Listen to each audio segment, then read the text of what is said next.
actually. Hi ho, Daddy the Skull here, watching the Cincinnati Cabinet of Curiosities. Why do I have an Irish accent? I don't know.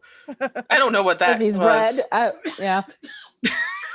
This is flaming. If we had a Patreon, that would be a really good bonus bit. Anyway, I'll start now. On that note, this is episode 15, right? 16. 16. Oh, I got my numbering off somewhere. I changed it. Oh, thank you. Okay. That's just for me. All right. Speaker mode? Are we on it? Okay. Hello, everyone, and welcome to a new episode of the Cincinnati Cabinet of Curiosities. I'm your host, Kat Cloco. This is episode 16. We're still here, and tonight I am joined by Christina Wald and Jen Kohler, and I look like a terrible banshee that's haunting both of them. So, on that note, we're an official podcast on iTunes and SoundCloud. Find us on iTunes at Cincinnati Cabinet of Curiosities. Please rate and review us so other spooky lovers like you can find us on both YouTube and iTunes. So, Christina, we have a weekly comic we are spotlighting of local artists. Can you tell us about this week's comic? Well, it's a sham. It's all sham. It's a sham. Life's a sham. I suppose it's appropriate when we talk about fake news and stuff like that. Our friend Tim Fuller, who also designed the beautiful look of Cabinet of Curiosities, he did all of the layout, and he's a very talented designer. He was our art director. Yeah, and it's going to be art director on the next book, which we might talk a little bit about that tonight too. So he basically takes public domain comics and rewrites them in a very humorous way. And he's been published now by Source Point Press. How many issues have come out? Do you know? He's done I know he's writing 6 more issues, but I thought 6 or 7 had come out, and he's working on the next 6.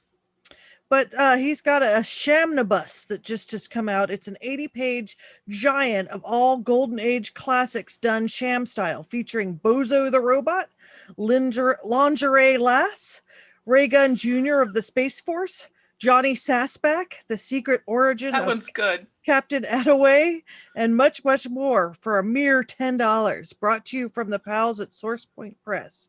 So we'll post a link in the show notes. And also you have made a website, so we can start putting sort of bloggy kind of things on there. Yeah. So the website is in the process of being built.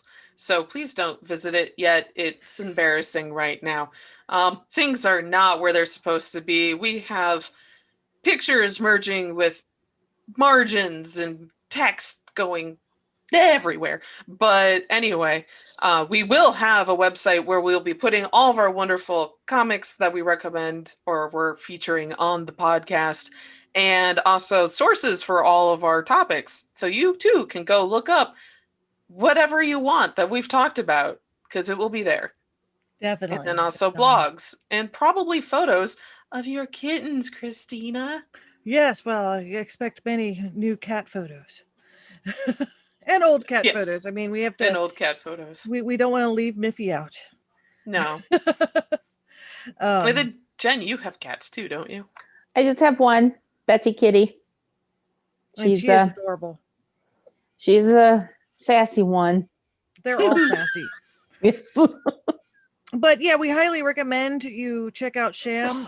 Tim does a really good job writing it. And he's got a whole bunch of different topics that he's done on it. It's a very well done series. And my favorite book is Escape from Sex that he did. That was good. Which I believe, he may correct me upon hearing this, is I don't remember what it originated as. I think it was one of those very conservative house. Whoa, hello there. Sorry. It was a fun conservative family book from the 1960s that he rewrote it, and it's about a man trying to I think it was escaping his wife who's really horny. And I just love the juxtaposition of the types of illustrations. And the illustrations are just your classic Golden Age Marvel type look to it. But I just remember it's not going to make sense out of context. But the two kids just like look at the guy and are like, "Who are you? Are you our daddy?" Like very sassy like. So it's just great. I think I own all of them. I have all of the Sham books because Tim is my convention buddy. We're always next to each other at conventions. And it looks like we just have been talking about space. They're going to try to do it live this year, and they're going to try to have all of us close together. So hopefully we'll have our big Corpse Flower Press banner and Cabinet of Curiosities and all that stuff. So knock Space on wood. being that you're talking about Bob's Space, right? Yeah, space in July. The small right? press. Yes. Small Press and Alternative Comics Expo, aka Space. It's in Columbus, Ohio. And it's a great show. Sadly, it did not happen this year because of COVID. Nothing happened this year, so it's like no one's going to be shocked by this or anything. But hopefully, in fact, all of us have just suspended animation. None of us are aging. We're all the exact same age for 2 years. Exactly. This is sort of the year of nothing happening. Like everything's been sort of like slow motion. Like I feel like I've been treading water.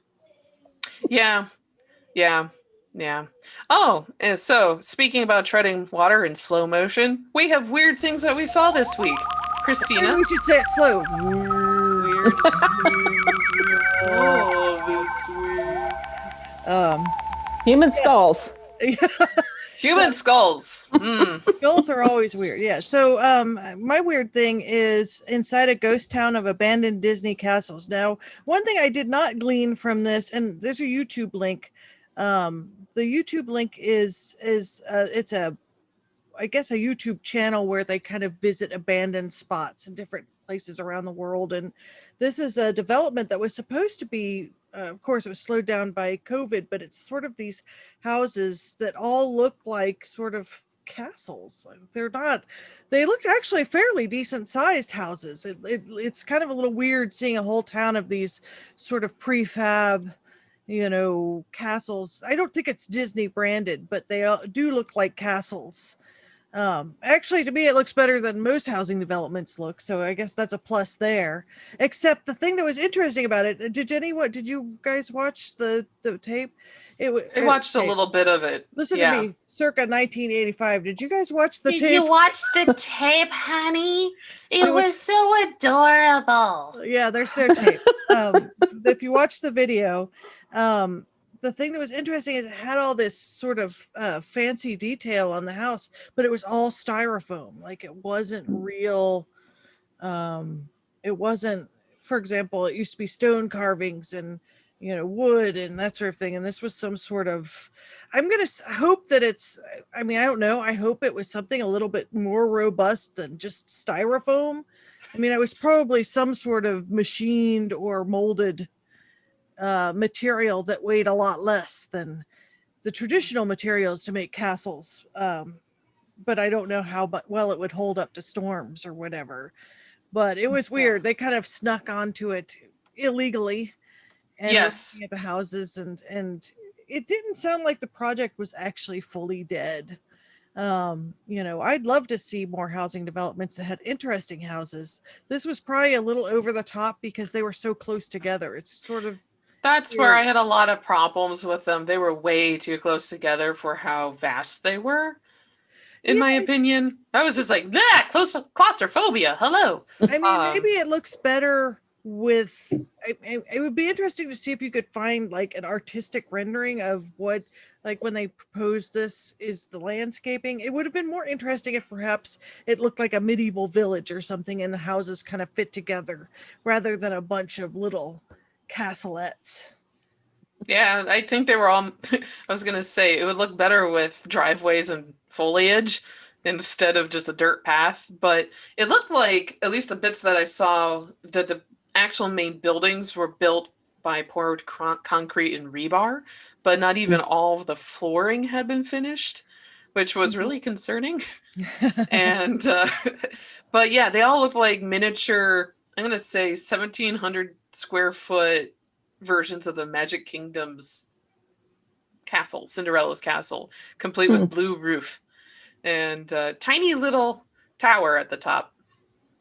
I I mean, think it would have no- been fun nope. if they would have been different designs, like all castles, but you had like very different. Yeah. very different types of castles, like having your turrets in different places and your arches and more room for That's the like a thing that garden.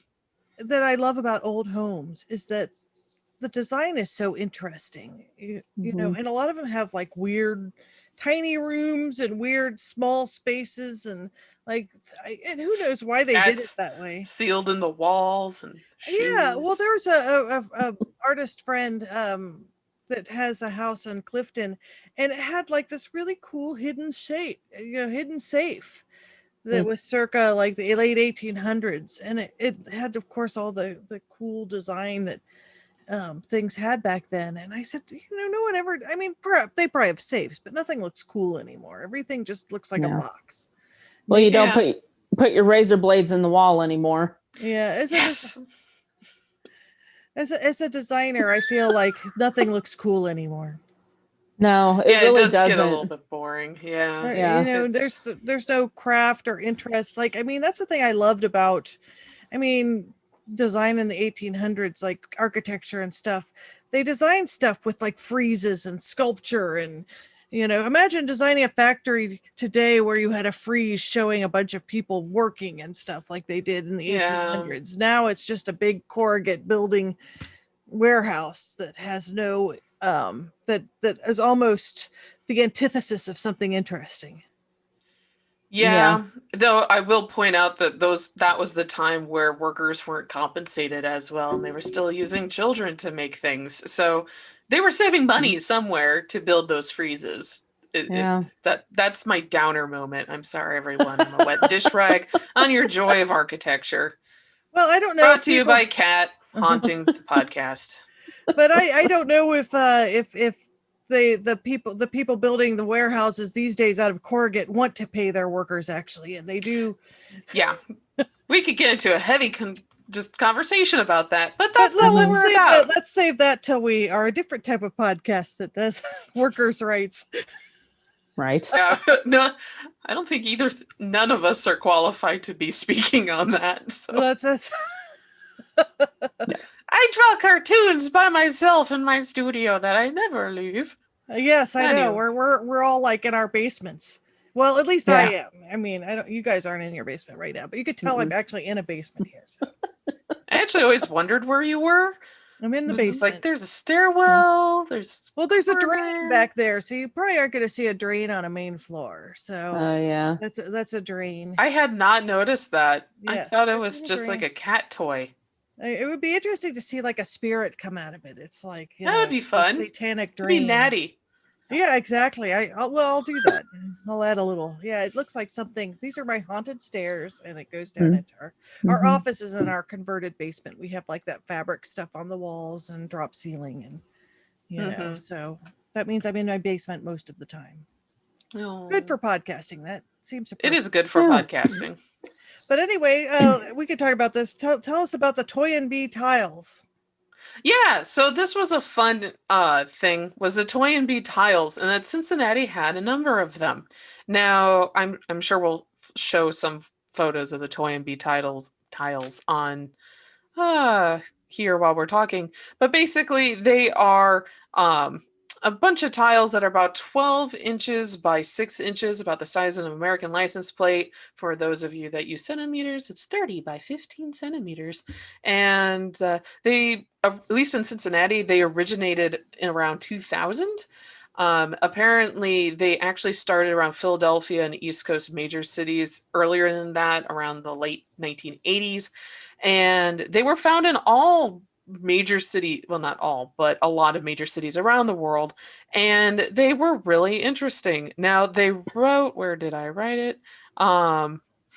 The original Toynbee tiles said on them 2001 resurrect dead on planet Jupiter, and they are considered, those are the original Toynbee tiles.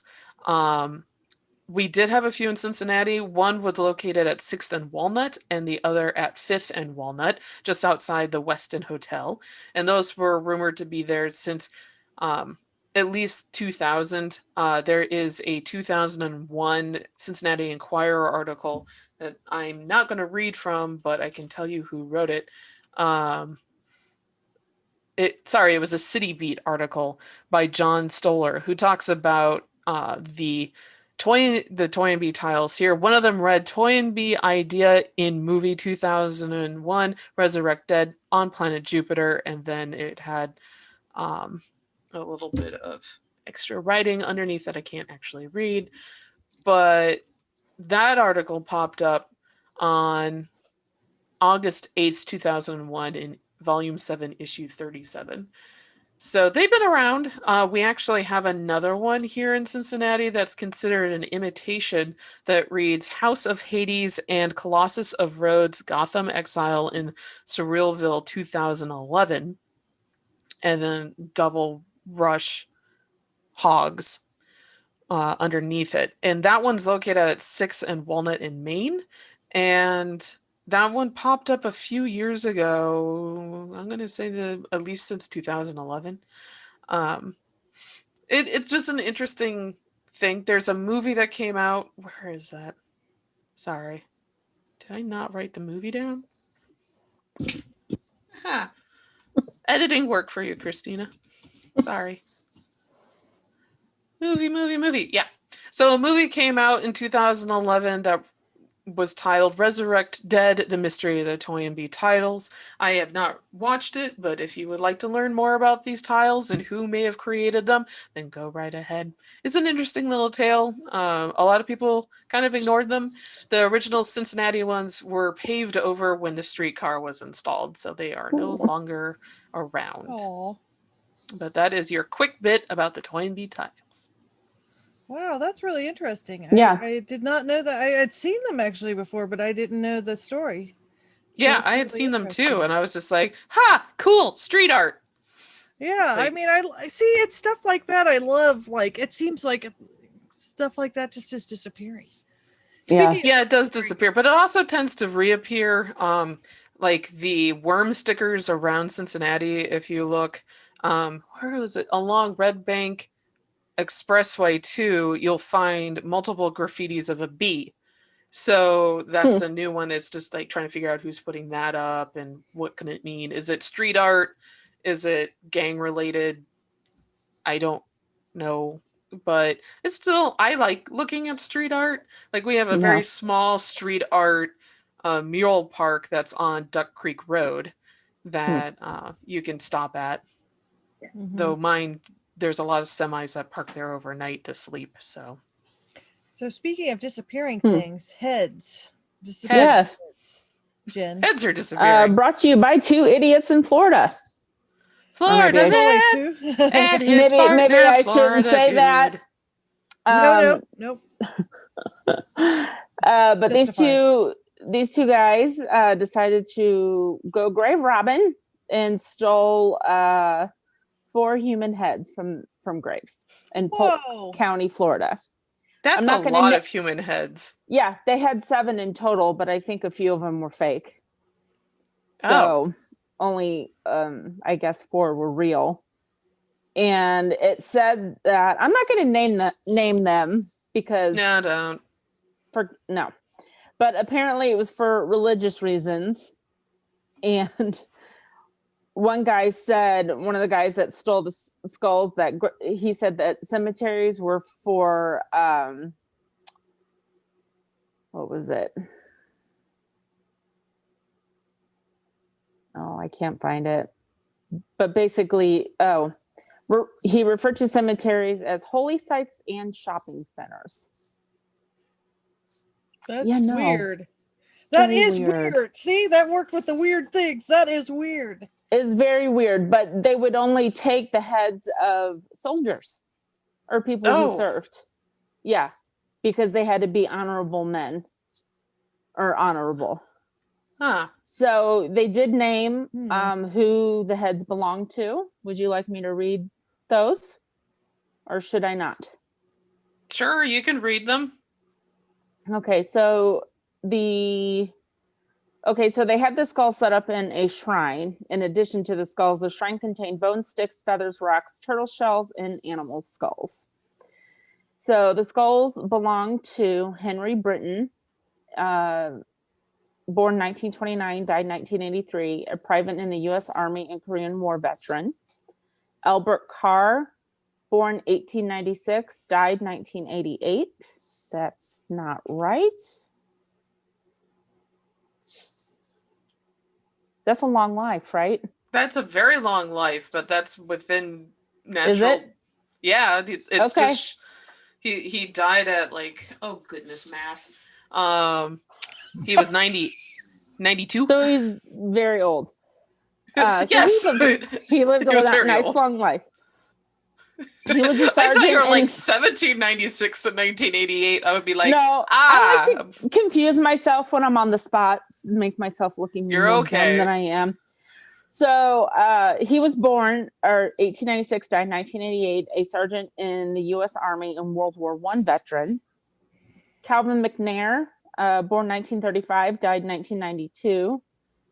He was military police in the U.S. Marine Corps, buried in his dress blues. He was also a police officer for 11 years in Ansonia, Connecticut.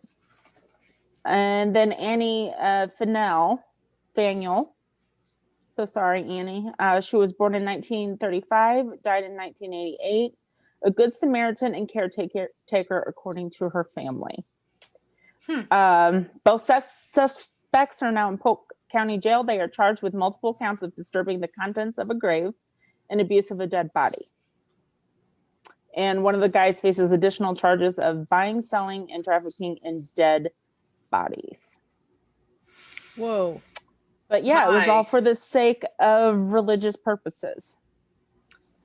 So yeah, I guess Yeah, all different. quarantine makes everybody a little crazier. But you know, at least get your skull somewhere else. Don't go digging up people's graves. That's not cool. That No, seems very don't. disrespectful.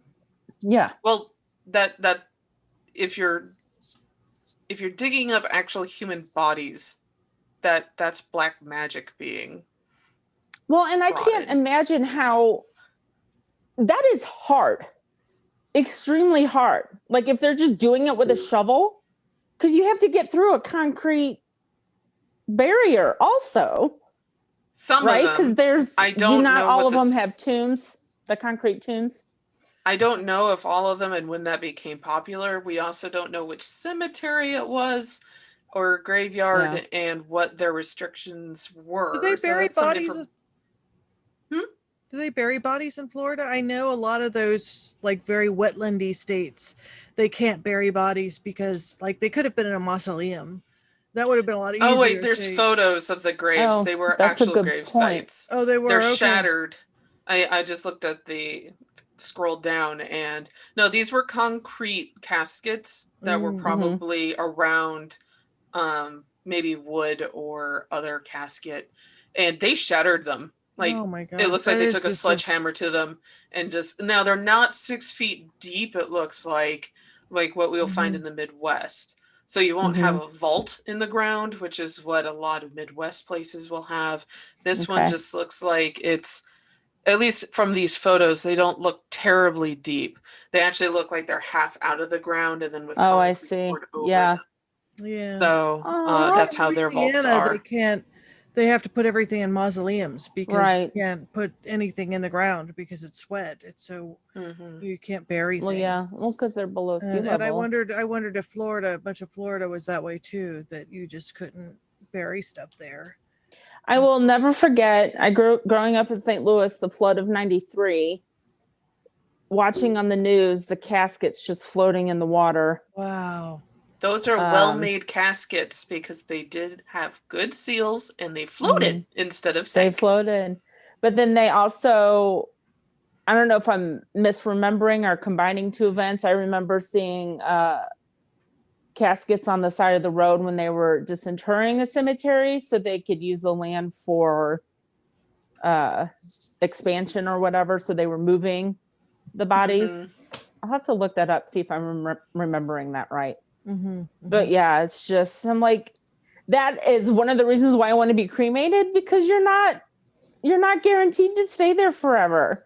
Mhm. I've You always know? wanted like one of those green funerals where they just kind of throw you in a biodegradable bag and Mhm. bury you, Yeah. and you rot much faster. You I do. want to be a tree. Yeah, I mean the caskets now. I mean, you basically liquefy. I think if you're. Mhm.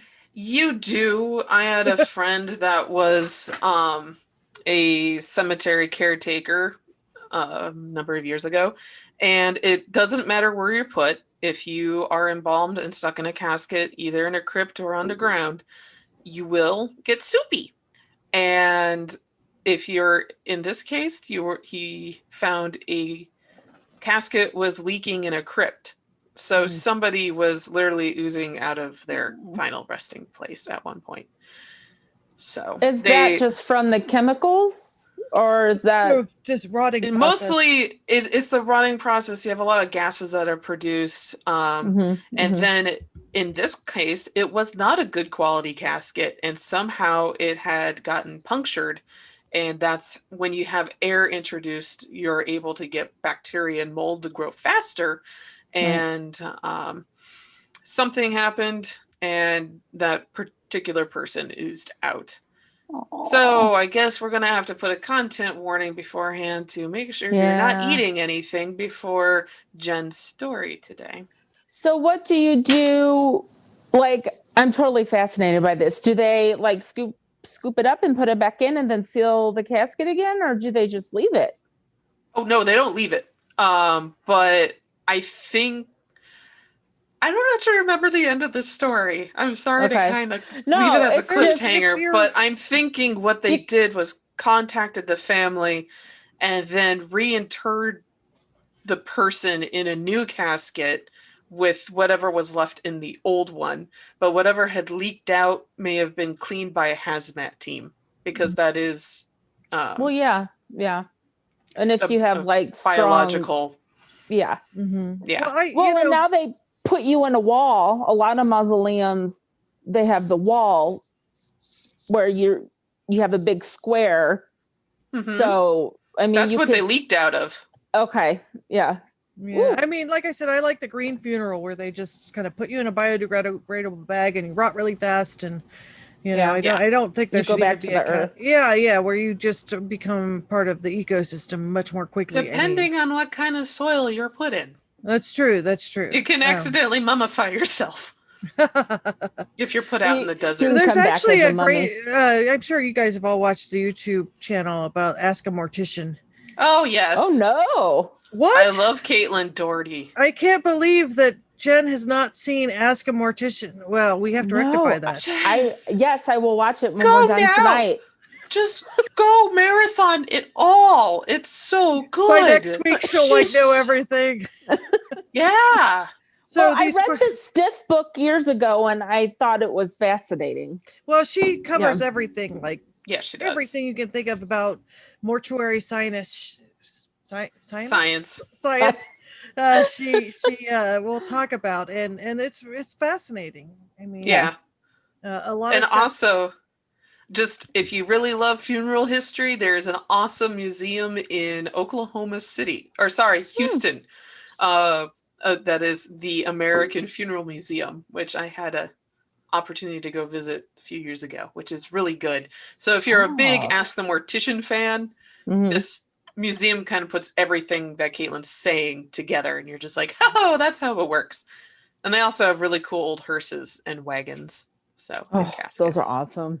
Yeah, I mean, it's fascinating. You know, they really go over everything that you can think of that they do, you know, as far as funerals and, you know, that sort of thing. And she actually is very into green funerals and green. Yes, she is. Like, she doesn't believe you should embalm the body because it puts a lot of weird chemicals into the, you know, in the environment. It leaches a lot of chemicals into the ground.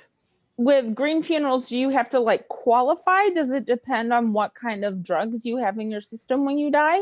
Like if you have chemo or radiation, or I have no idea. Really That's strong. a good question for Caitlin. She probably has an episode. She has a Patreon, which I believe is Ask a Mortician. Yeah. As I follow it. I'm gonna look her up because you'll love it. It has everything you ever wanted to know and maybe didn't want to know about death. I think it's better to know. Then you can make a more informed decision. You know, you hear the horror stories of the funeral homes that do body farming illegally, and it terrifies me. It terrifies me. Like, you know, my mom donated her corneas, so you know, I'd like to think that really happened. Of course it did, because she was at a very reputable, well-known cemetery, or funeral home, so I trust them. But then you hear the horror stories of family members having to find their parents' severed head in a catalog for medical stuff. And like, oh my God. No. That's not good. You know, it was interesting when my grandmother passed away in the 90s. Her funeral home director was a good friend, and I remember him telling me, "Oh, you know, we had so many great parties." And I said, "You know, that's the sign of a good life when your mortician says, I remember all those wild parties we used to be at." Oh, that's great. That's a life well lived. Yeah. My mom's cousins owned a funeral home in Ohio. So one of the ways she learned how to drive was with an ambulance. Oh yeah. That the funeral home had. So I remember Oh, finish your story. Sorry. No, I remember going to the family funeral home for both my grandmother's and great aunt's funerals. And it was a very beautiful Victorian building in I'm not going to name the city, but it was very pretty. And they did a really good job. And I've actually, on a separate note or a similar note, I've actually investigated a number of funeral homes for paranormal investigations. Oh, neat. So, because a lot of people will live in apartments above, if you have like a large Victorian home, they'll live in apartments above on the second floor, huge. Which they're huge and they're expensive to maintain. So these were funeral homes that did not have crematoriums attached. So, but we had a shower curtain open up on its own in one house. Ooh, wow. Yeah, that was one of my first investigations. Wow, that is cool. We'll have to talk about that. He had a human skeleton that had been the guy who lived in this building actually was the son of the funeral home owner, and they had a skeleton, a human female skeleton that had never been claimed since around 1920. So he had her on display in his living room with a boa and a Mardi Gras hat and beads, and he named her Lucy. And it was so macabre, and I don't mind displaying. This is my editorialization here. I don't mind displaying like taxidermied animals and bugs and insects, but human bones should probably go at least in an ossuary or somewhere where they're going to get a little bit more revered than your mantle. Unless so having you fully articulate asked for it person, yes. Well, which I don't think he knew Lucy. No. She was some poor soul lost in Indiana, and she was fully articulated. She was wired together and everything. They should DNA test her. They should. Yeah. I don't know whatever happened to her. This was over a decade ago. Well, you know, that's the thing that's interesting. Like Catholic churches, almost all, like to consecrate a church, it has to have bones of a saint or somebody. So they almost all of them have human remains in them. And one thing Santa Claus is everywhere. Yeah, and I noticed that when we were in Eastern Europe, that they have the same thing, but they have theirs on display.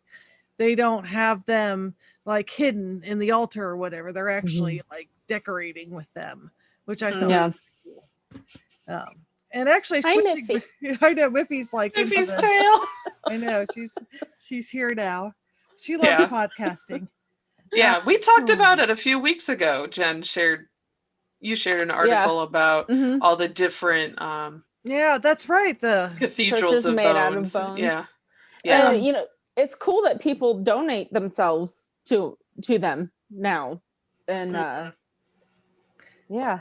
did there was speaking back about comics, one of the best graphic novels in the recent years was Fun Home. Have you read Fun Home by Mm-mm. Alison Bechdel?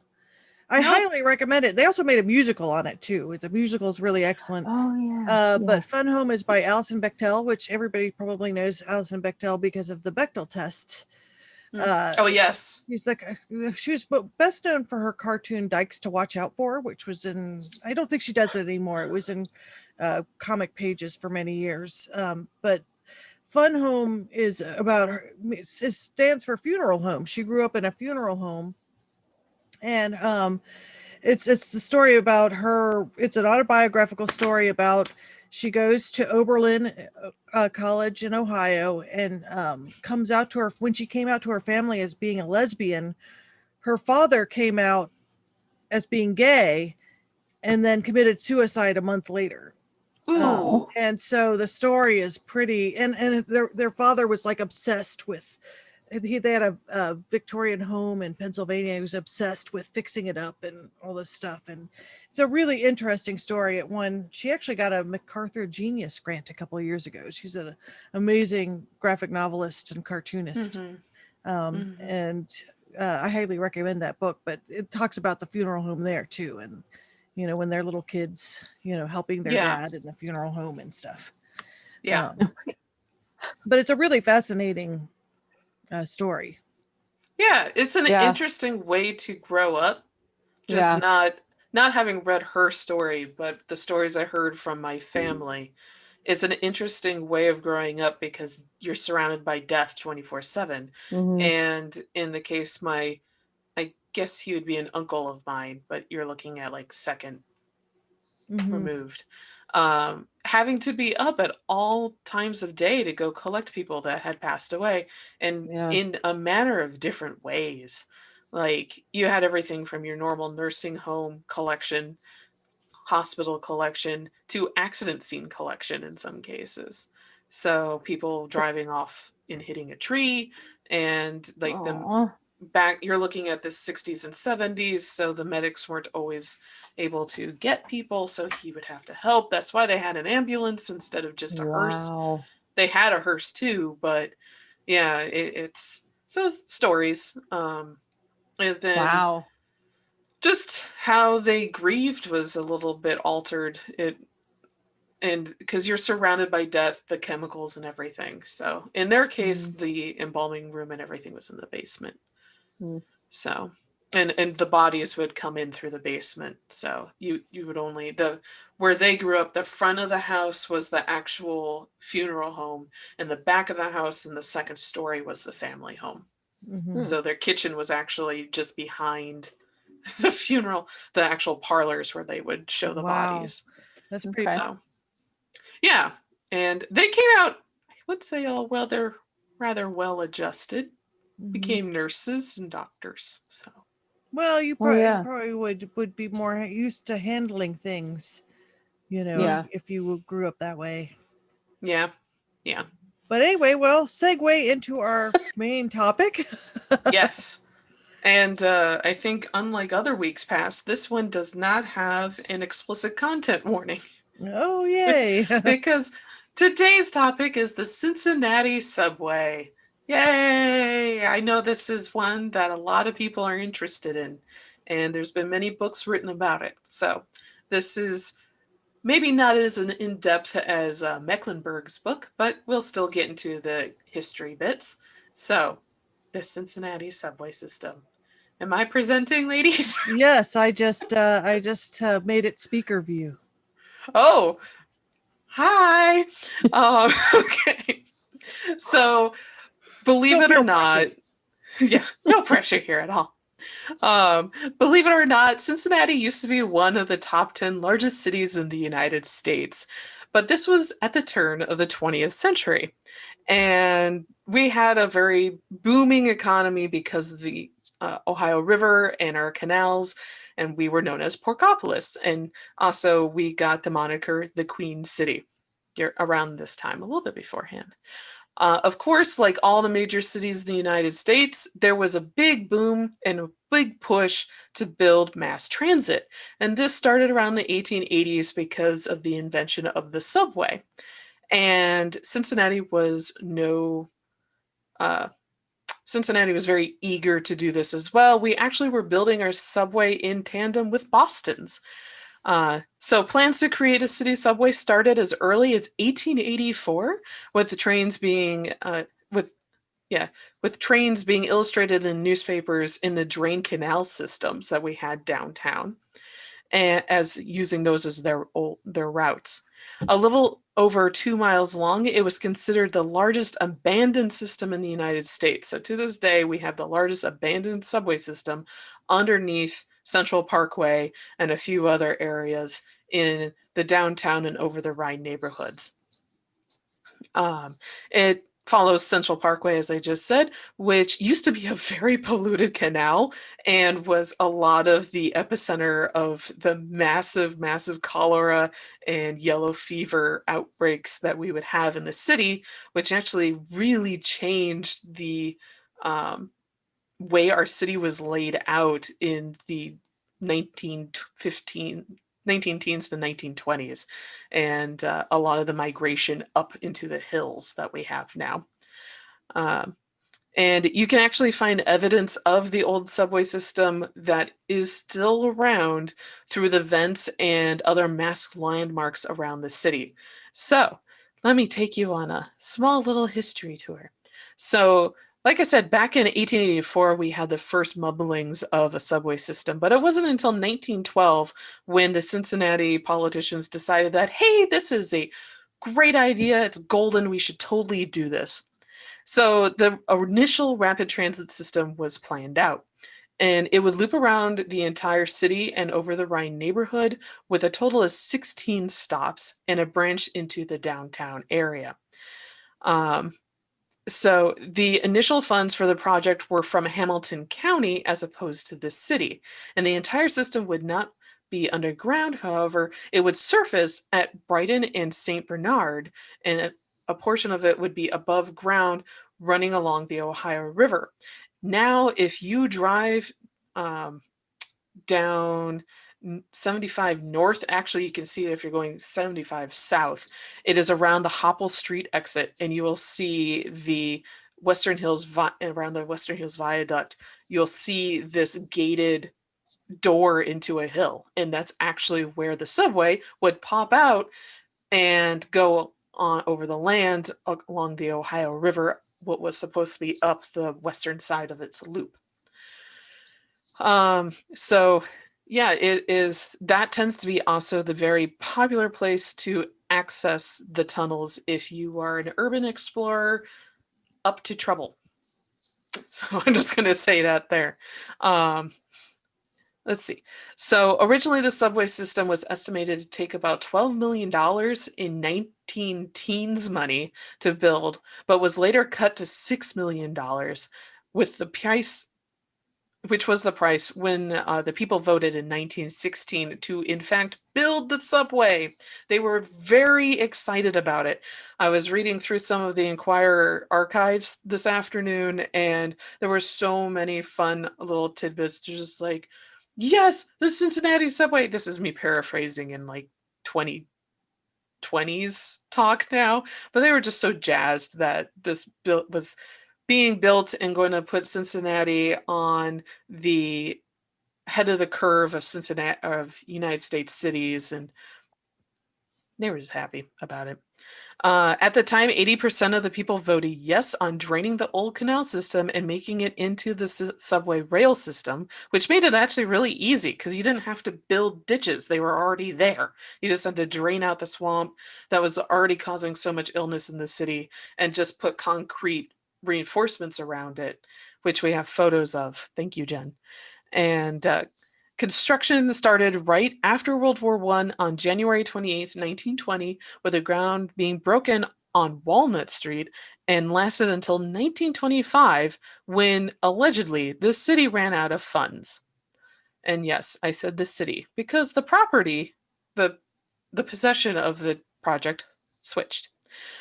By 1923, a little over 2 miles of the subway system had been completed. This is the stuff that's completed to this day.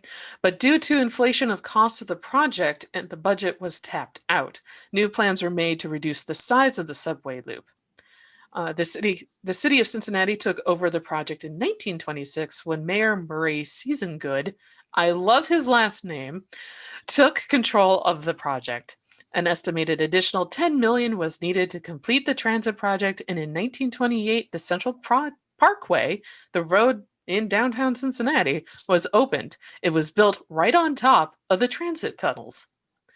So, we had something that we all know as the Great Depression, and that halted everything in the city.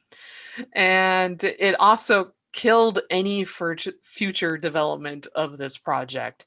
There have been multiple attempts to revive the Cincinnati subway, but it looks like a study in 1948 actually put the final nail in the coffin, so to say. When they built I-75 in the 1960s, they actually destroyed most of the actually all of the above ground portions. So that's why you see at Hopple Street along the Western Hills Viaduct that door to a hill, because that's the end of what was the above ground area. And so the above ground stations that had been built but got destroyed were Marshall Street, Ludlow Avenue, Clifton Avenue, and Reading Road. All 4 of the built stations that were underground, however, still exist, and they are time capsules of the Queen City's golden years, because this was really built during the height of Cincinnati at the beginning of the 20th century. Those stations are Race Street, Lind Street, Liberty Street, and Brighton Place. Also, the city spends about $2.6 million in today's money to maintain the tunnels, since they sit directly below Central Parkway, a number of our business buildings, and our Central Parkway being the major thoroughfare that it is in Cincinnati. The tunnels also house a water main and fiber optics cables. So because of the water main and the fiber optics cables, this makes it a little bit less likely that we're going to get actual tours of the tunnels for safety reasons. City planners don't want people knowing where all this is. However, Race Street Station is the one that gets photographed a lot, because if you know who to turn to and you're willing to go through all the steps and all the red tape, you can go visit the Race Station. Like a lot of Cincinnati newspapers like Cincinnati Magazine or the Enquirer do.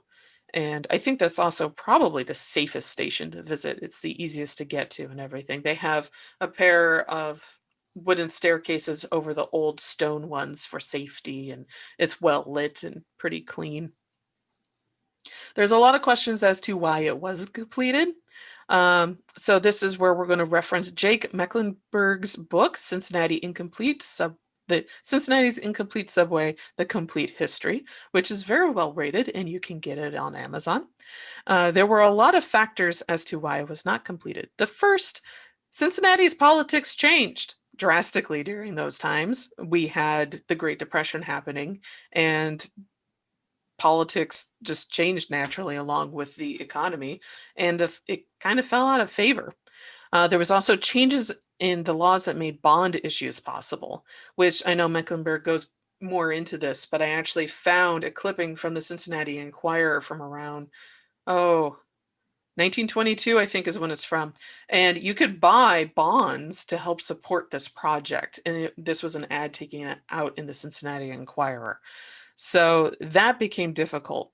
And then also you had wartime material prices, which were inflated, which inflated the project costs. And yeah, if suddenly you have to pay 3 times as much for steel than you thought you had to, you're not going to be able to build as much. There's also, in today's world, we have the highly controversial streetcar, the Cincinnati Bell Connector, which runs in a loop from downtown to the Over the Rhine neighborhood. Just speaking for myself here, it's really fun to ride. I liked going through it because you get to see all the cool murals without having to walk like the 4 miles it would to get to do all the murals. There we go. And I used to live in a major city. I used to live in Nagoya, Japan, and holy crap, I miss mass transit. This is just me speaking here. I super duper miss mass transit. I don't want to have to get into my car to go to our Cincinnati like Skechers meetings. I would love to be able just to hop onto a subway. And I think it would help with a lot of our transit problems in the city.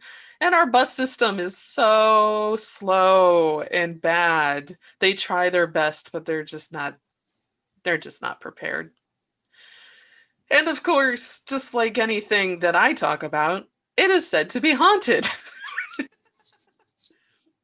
There have been ghost stories that the abandoned system is haunted by the men who built the tunnels while pouring concrete and such in the 1920s. The reported phenomena that is apparently happened there are disembodied footsteps, disembodied voices, moving shadows, and the feeling of being watched or someone standing right behind you.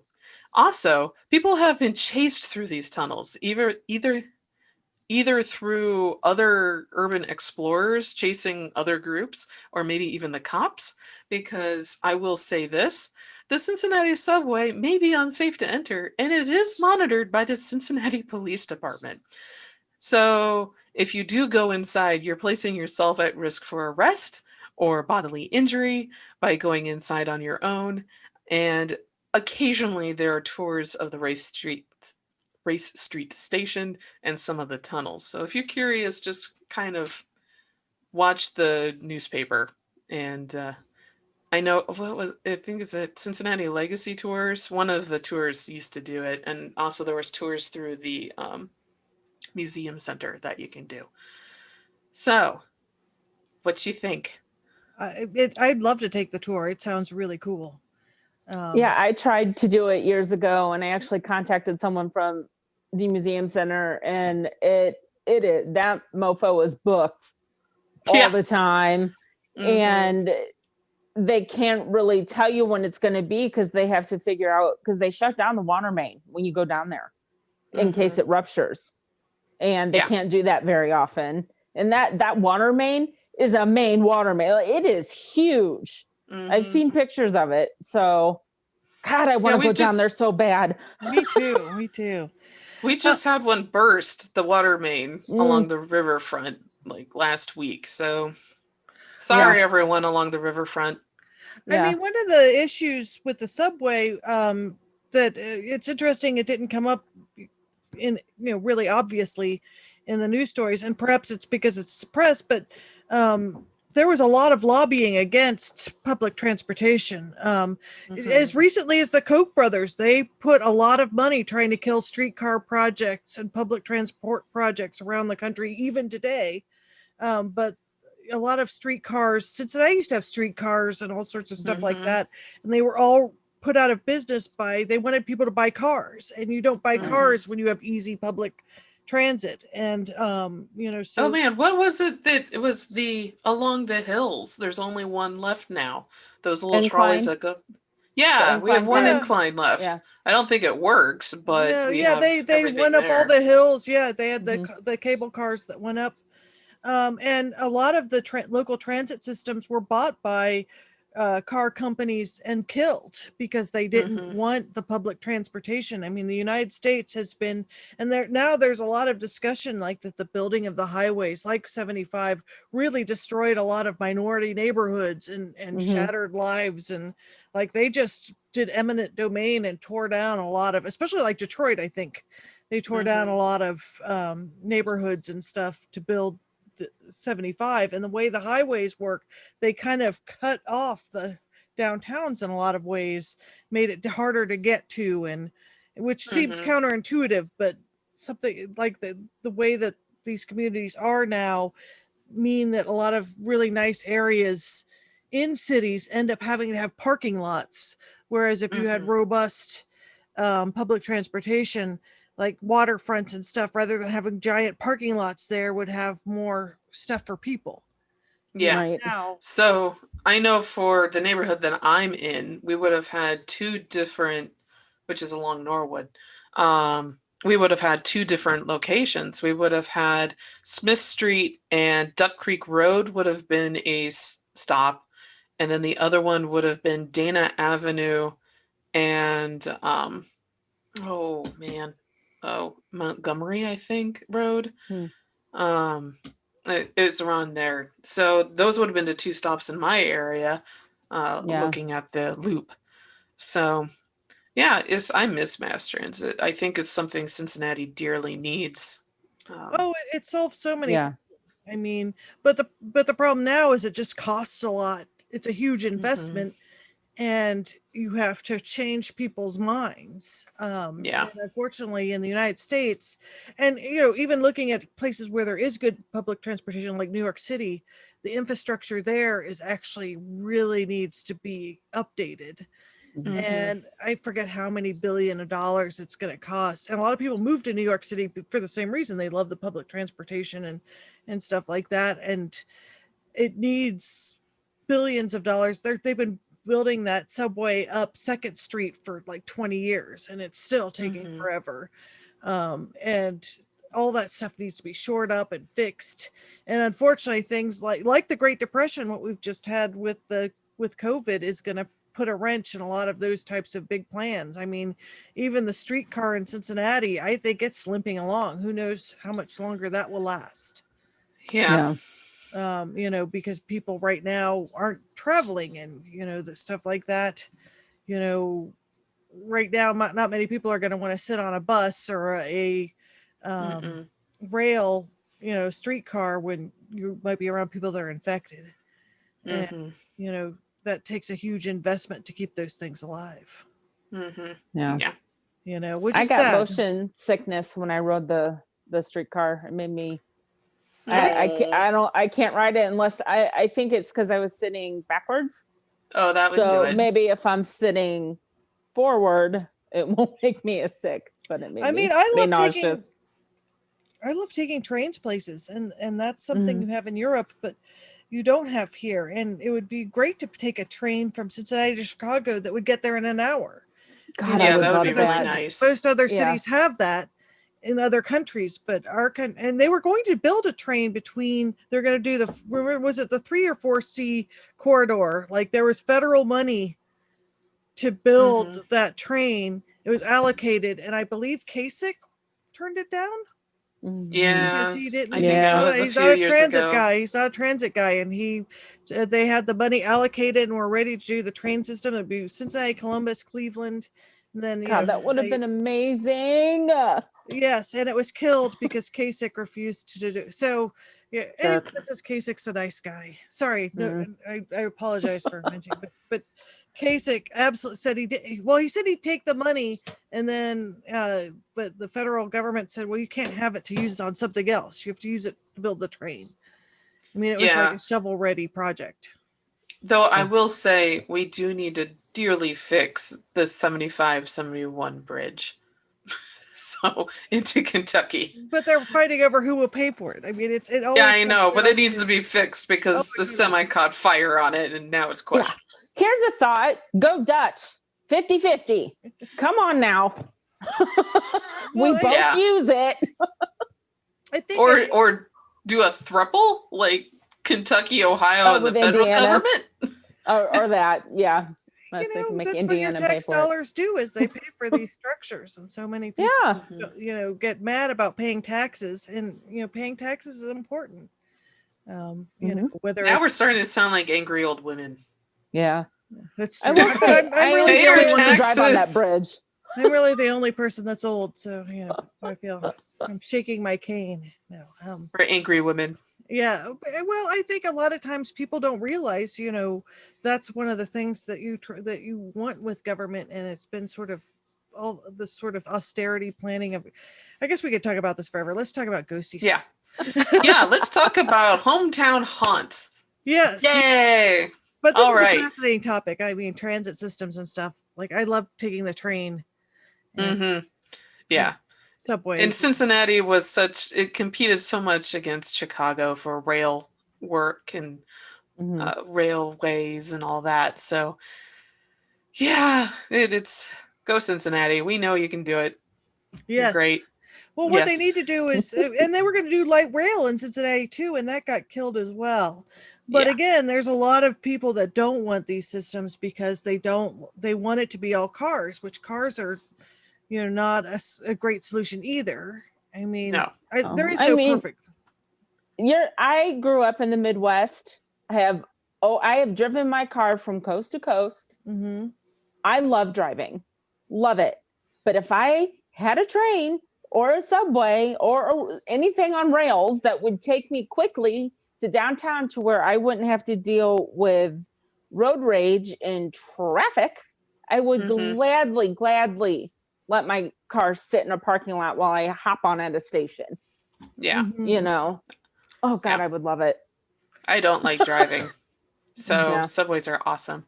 But moving on, we have our hometown haunts. Yes. So every week, except for last week, we read your hometown haunts, which are ghost stories submitted by you, the viewer, and the listener, to us here at the Cincinnati Cabinet of Curiosities. If you would like to submit your own ghost story, it doesn't have to be from Cincinnati. It can be from anywhere in the world. You can write us at Cincinnati. Let's see. You can write us at cincycuriosities@gmail.com. So, would either of you like to read tonight's submission? You want to read it, Jen? Sure, I can read It's it. from my it's from my friend Sandy. So, go ahead and read it. Sandy says, so here's my personal ghost story. When Doug and I were on our honeymoon back in 2003, we were in this beautiful castle in Ireland.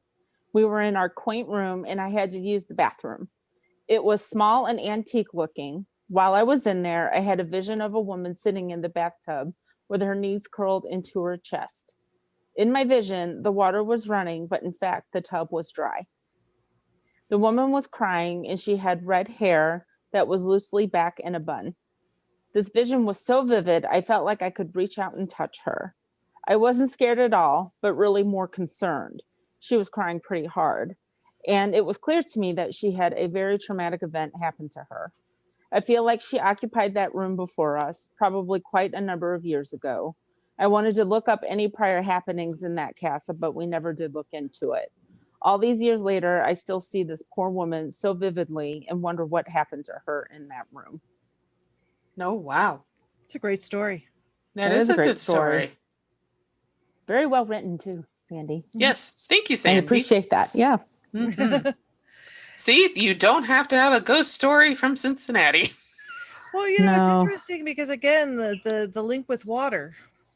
We've had a lot of stories around. It seems like a lot of the stories we get take place in bathrooms and water. Mm-hmm. And is there something? Is there a reason why it often is considered that in your findings with stories?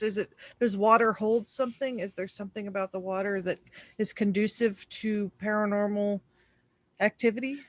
There's just a lot of mystery around water because we both need it and it can kill us. So there's a lot of need and fear about water. So you have a lot of ghost stories and a lot of different beliefs depending on where in the world you are with how you interact with water. You have anything from jinn, you have elemental spirits or fae of water. If you're in Japan, there's different water kami that you can experience, which are similar to elementals, but not quite. And even with ghost stories, what pops to mind is La Llorona, which is a female ghost that haunts the waterways of South America and now North America, Mexico, and then parts of the United States have their own Llorona stories. Like notably Gary, Indiana, of all places, has a very famous Really? Llorona of Klein Avenue. And ironically, at the same time, there is a ghostly bride in white that is said to also haunt a different stretch of Klein Avenue. So we have two female specters haunting the same street, just in different locations. Oh, that's really interesting. Do they ever meet and have gossip? Or are they fighting? Like to think so, yes. Yes, no. They're This is my totally territory. no. I think they like to sit down, have tea, and talk about who they scared recently. Oh, that'd be Um, fun. Yeah, gang up on the living. Mhm. And then you also have a bunch of interesting creatures like kappa, which are these kind of turtle-looking things in Japanese mythology, and then selkies in Irish, the horses that will come out of the ponds and take you down, and then even I think it's in Oklahoma, it's the water babies, and we also have crying baby ponds in Ohio too, where people will go to a pond and think they hear like a baby crying or drowning and then go into the water and then are pulled down into Ooh. it. Yeah. So there's a lot of fear with water with Well, humans because yeah, undertows people are a big die in it. thing. Yeah, I mean, there's undertows Yeah. all the time in water. I mean, so Hmm. it is something to be cautious about. Yeah. So I think that's why it may just play such an important role in supernatural because it is an important role in just humanity. We need water to survive. It's a primal instinct to be afraid of it if you go too far. Hmm. So, And or if it's it's, dark water that you can't see into. and then dark. You have Tank Girl, where the world is running out of water. Hmm. Mhm. Yeah. Mhm. Or you can Mhm. have water world where there's just way too much of it and it's That's all true. Mhm. salt water. Things are just Yeah. never. It's just never just right. It's always There's No. no very Goldilocks. It's just No. yeah. Well, on that note, I think that Yeah, the this is the episodes in the books. conclusion. Yeah, this was a good episode. I hope you all learned a lot. And if you It was have so your own, interesting. yeah, um, it's just an interesting abandoned area that someday I would like to Ooh. visit. All of us. Yes, Jen? Can I mention another blog on this, or is that Of too No, course. not cool? I think we So, like to encourage creativity in blogs. look up Creepy Cincinnati. They have a Yes. subway theme, and then recently on Facebook, if you follow Creepy Cincinnati, someone submitted to him a bunch of really cool photos going really into the tunnels, Oh and wow. you could see the old I think it was World War II. They had bunkers down there Oh, in Yeah. neat. case of being bombed, and that stuff is still there. Like the bed frames are still there. Yeah, Wow. And they tried to repurpose the tunnels a number of different ways. That was yeah, one of them. I'll try to They find tried a to link make to them yeah, into that. freight transit. There was another, but yeah. we could probably dedicate even more time to the Cincinnati tunnels than just this. So, Yeah. yeah. Mhm. Well, I just if people wanted to see, get a No, Hmm. we'll put like the a really link good in. idea of what it looks like. Yeah. I'm Yeah, gonna go look at thank that you. right now. I'm curious. I mean, like I said, I'm dying to take tours. There's also a lot of tours of the underground brewery stuff too that you can go Mhm. to, and I haven't gotten on those either. But I would We could love to. probably talk about the beer garden history of Cincinnati in a future episode because we Yeah. have a lot of those. The Over the Rhine neighborhood is, I believe, the largest collection of that style building in the United States outside of New York City. And all of those have basements and sub basements where beer was chilled and Mhm. made. So I know you can visit a lot of those locations. Mhm. Um, well, you could Excellent. before the COVID, but Yeah. yeah. All right. Well, this has been a great episode, and we'll see you Oh. guys next week. And I will have kittens. Maybe hopefully they'll be down here, and you'll see them playing around, and you'll maybe see Miffy hissing at them, and it should be exciting. Yeah, Kittens. Yes. everybody loves So kittens. thank you for joining us. If you have your own story to submit, it's cincycuriosities@gmail.com. And Yay! follow us on all our social media. We have a Twitter, which is Sin Cabinet Curio on Twitter, and also an Instagram, which is Cincy Cabinet of Curiosities. We're quite chatty and on it a lot. So thank you for joining us. Have an awesome week, and we'll see you later. Bye. Bye Bye. bye.